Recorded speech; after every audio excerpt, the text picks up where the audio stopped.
বৈষম্য বিরোধী ছাত্র আন্দোলনের অন্যতম সমন্বয়ক ও ঢাকা বিশ্ববিদ্যালয়ের 3 ছাত্র নাহিদ ইসলাম, আসিফ মাহমুদ ও আবু বাকির মজুমদারকে হাসপাতাল থেকে গোয়েন্দা হেফাজতে নেওয়া হয়েছে। তাদের নিরাপত্তা ও জিজ্ঞাসাবাদের কথা বলে এই পদক্ষেপ নেওয়ার কথা জানিয়েছে গোয়েন্দা পুলিশ। তবে স্বরাষ্ট্রমন্ত্রী আসাদুজ্জামান খান কামাল বলছেন, তাদেরকে আটক করা হয়নি, তাদের নিরাপত্তার জন্যই পুলিশ হেফাজতে নেওয়া হয়েছে।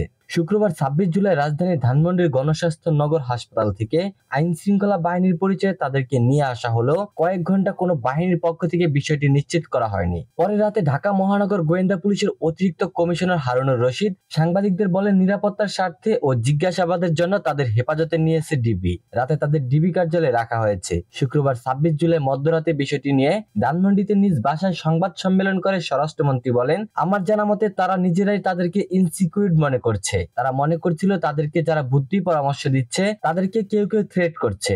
এই তিনজন বিভিন্নভাবে তাদের অভিভাবকদের নিরাপত্তাহীনতার কথা জানিয়েছিল উল্লেখ করে মন্ত্রী বলেন, আমরা মনে করি তাদের সিকিউরিটির জন্য তাদের জিজ্ঞাসাবাদ করা দরকার, যে কারা তাদের থ্রেট দিচ্ছে সেটা জানার জন্য তাদের ডেকে নেওয়া হয়েছে। জিজ্ঞাসাবাদ শেষে পরে ব্যবস্থা নেওয়া হবে। এর আগে শুক্রবার বিকালে রাজধানীর গণস্বাস্থ্য নগর হাসপাতাল থেকে সাদা পোশাকের কিছু ব্যক্তি তাদের তুলে নিয়ে যায় বলে নাহিদের বাবা বদরুল ইসলাম গণমাধ্যমকে নিশ্চিত করেন। নাহিদের বাবা বলেন, বিকেল 4টার পর সাদা পোশাকে কয়েকজন এসে নাহিদ, আসিফ ও বাকিরকে তুলে নিয়ে যায়। তবে তারা কোথায় নিয়ে গেছে সেটি জানতে পারেননি। গত কয়েকদিন ধরে গণস্বাস্থ্য নগর হাসপাতালে তারা চিকিৎসা নিচ্ছিলেন। তিনি আরো বলেন, বৃহস্পতিবার সন্ধ্যা থেকে তাদের সঙ্গে কাউকে দেখা করতে দেওয়া হয়নি। এছাড়া হাসপাতালের সামনে পুলিশের উপস্থিতি ছিল।